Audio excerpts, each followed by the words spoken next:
It has been a really long time since I posted a video to this channel, and I'm really sorry for that. There's really no excuse. I could tell you that I was busy, which I was. I could tell you that I didn't have the time, which is partially true. But really it comes down to the fact that I just got lazy with this, and I did not want to keep creating videos because honestly it wasn't something that I was investing too much interest in, and that's all on me. So there's no excuse beyond the fact that I basically got lazy and didn't want to keep creating videos. But that's about to change. This is 2019 now, and I really want to try to grow this channel. I really want to try to basically make a place on the internet where I can put my ideas, document some of my traveling, because, you know, I would like to be able to look back on this and kind of see where I was in my career. And I'd also like to be able to show people and share my knowledge of photography, camera equipment, whatever it is. But right now, this video is coming to you because I just want to give you a quick update of what's about to happen. So there's a race team called Stinger Motorsports. They do off-road racing as well as road racing on like sports car road courses. And I already shot their Mustangs last year. They have a silver Mustang and a black and blue Mustang that they race in NASA, which is the North American Sports Car Club of America, something like that. But it's a really great team, some extremely nice people that work for them, and they invited me out this year to two events. The first one is coming up next month, and I just got my plane tickets for that, and that is going to be King of the Hammers. This is an off-road race. Actually, from what I'm researching and finding out, it's one of the largest off-road races in the entire world. It is going to be pretty exciting because I've never done off-road racing, photography, or anything like that, but the gear that I'm going to be bringing is going to be pretty exciting. I'm very happy to be able to have the opportunity to use the gear that I do. My friend hopefully will be letting me borrow his 7D Mark II, so I'll have a 7D Mark II, a 1DX Mark II, as well as my EOS R, and I'll probably bring the M50 for vlogging, as well as a friend of mine who's let me borrow a GoPro because I'm going to try to incorporate some GoPro footage into documenting what I'm doing. So, in a nutshell, I will be shooting off-road race trucks, traveling through the desert, doing jumps, going crazy, and I will be doing so on the ground as well as in the air, because what I've been told is that we have a helicopter. So pretty excited for that. This will be actually my first time in a helicopter. It is not the first time I've done aerial photography, but definitely my first time doing it in a helicopter. Then things get really exciting. So February finishes up, and then March comes in and race season begins for me, and that is when things go balls to the wall as far as the amount of work I'll be doing, and I'm very excited. I don't think I've ever been this excited for a race season. Well, maybe my first race season with the 1DX Mark II, because that was pretty exciting. But really, what's about to happen is a very focused year on creating very unique photos that I haven't done in the past for NMRA and NMCA. My role with them has sort of changed.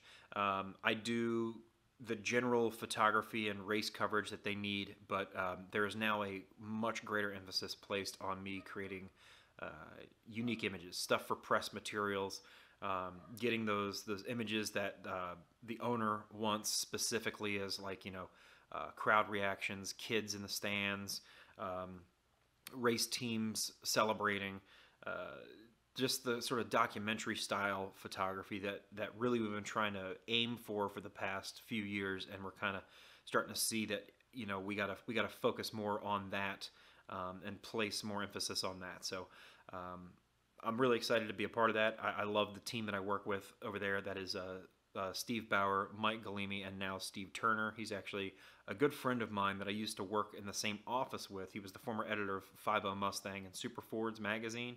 And we were never allowed to work together because the people that I was working for were stingy, and they also kind of, I don't know, I could do a whole video on that whole thing, because I think it's kind of funny when I look back, looking at how much work I was given versus all the other people on my magazines. It was very obvious that I was the grunt, and I had a lot more due in 1 month than those people did. But today I placed 2 orders, one through Amazon and one through B&H. The one through B&H is actually kind of exciting because I finally bought a brand new CFast card. And it's going to be from the brand, what are they called? ProGrade Digital. Sorry about that. I actually bought some SD cards from them. If you're not familiar with ProGrade Digital, you should probably be brought up to speed on that brand. ProGrade Digital is members of Lexar. Lexar was my preference in media storage. I had used SanDisk for a really long time. I had a couple card failures, so I switched to Lexar, and I've had really good luck with them. They also have a really good ratio of speed. So typically when they advertise their speeds, they're very accurate. A lot of times they exceed the speeds that they advertise as far as read and write speeds. If you're not really big into read and write speeds on cards, they're actually the most important part of buying memory cards aside from capacity. But the storage speed and how quickly you can write to the card determines how quickly you can get information off your camera onto the card, clears out your buffer, and the being able to pull stuff off your computer, onto your computer rather, a very important factor. So having the fastest cards you can possibly get is always a big deal for me, and thankfully ProGrade Digital has some great options out there. So what happened was Lexar was bought out. Actually, no, sorry, Lexar was disbanded, and then a Chinese brand ended up buying the brand out.